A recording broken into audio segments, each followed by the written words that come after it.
today I went into town again to do some shopping, some pertinent shopping. It never ceases to amaze me how people who serve you at cashier counters are dressed like billboards. They're dressed almost like clowns, some of them, and they don't know it, to think it's normal, because they're young and they've been born into this system where the corporate logo means that you're basically owned and you are a walking billboard. They used to say that you should be proud of your labor and have dignity in labor, and meanwhile you're being plastered today with all the logos and badges and colors of the corporation you work for. It's amazing how we truly adapt so quickly in this system to the changes without question. And there's no one really to tell the younger ones that it wasn't always like this. You think everything is normal unless their parents tell them how it used to be and what happened, how these things transpire. Well, in the bank, too, I just mentioned to the cashier or the teller that the U.S. dollar and the Canadian dollar are pretty well on par now, and that's getting ready for the unification of the Americas. And she casually said, she says, oh, that will never happen. And then as an afterthought, she said, almost in a dreamlike state, which she was, in fact, because most people are in a somnambulistic state most of the time.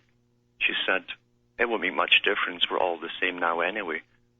And I realized that her subconscious had already been programmed towards this through all the bits and bytes of information that you get every day from the media, from the news, the mainstream news. It's programming the public subconsciously into decisions which are made for them and to adapt to them.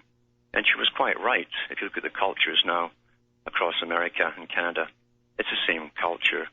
We've all been given the same indoctrinations since World War II especially. And we have the same educational system running the whole countries, giving us the same propaganda towards unification. And really, this farce with the border right now is just a pretense to get everyone ID'd. And once that's happened, the borders will start coming down, just like they did in Europe, because this is the second continent that's to go. First Europe, then the Americas, and then they'll have the little battle for the Pacific Rim region, which has already been decided as to who's to be the boss. Read Karl Marx's writings in the 1800s, where he talked about the three trading blocks under a super government, a world government. We don't get taught this stuff in school, although the books are available to those who want to go and seek them. We're taught, again, little bits and bytes of history. We're never given the causes of history. We're never given the huge meetings and the moneyed people and foundations that plan the future and profit from the wars as they change societies by wars and bring them into the next level. Hi, I'm back again. This is Alan Watted cutting through the matrix. The bumper music's not quite the right stuff, but we're doing our best here. I was going to say there that a good way to break people's programming during their day when you go into stores is to answer a question that they give you, which is generally, have we found all we wanted, sir? And you say, no. And then they look up, because they're not used to that, you see, they look up at you, and you make eye contact, and then you just tell them you were joking, you want to break their programming, and they'll laugh because they realize that they are conditioned to go through all of this nonsensical formula they're told to by their bosses.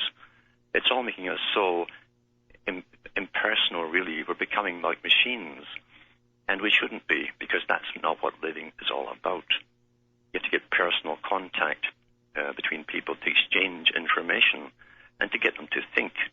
The trouble today is most people are not thinking. They are, in fact, working like a program. And today I did this in one store, and the girl did make eye contact. She did laugh because she realized I was right. She was a program. And then she said to me a strange thing, interesting too. She said, eventually she said, I'd rather be back in the program because I've got to work till midnight today. And I realized, yeah, they'll switch off and go back into their program, their conditioned responses, and their have a nice day formula with every person that comes across and goes past them. Because in reality, you see, none of them would rather be there if they had a choice. They're on it because of this monetary system and this freedom we call democracy, which is just a farce, really. We don't have democracy with a limited amount of choices to make. And that's done really from school onwards, as you're all categorized and put into different formulated classrooms, which decide your life for you from then on, which category of work you'll go into.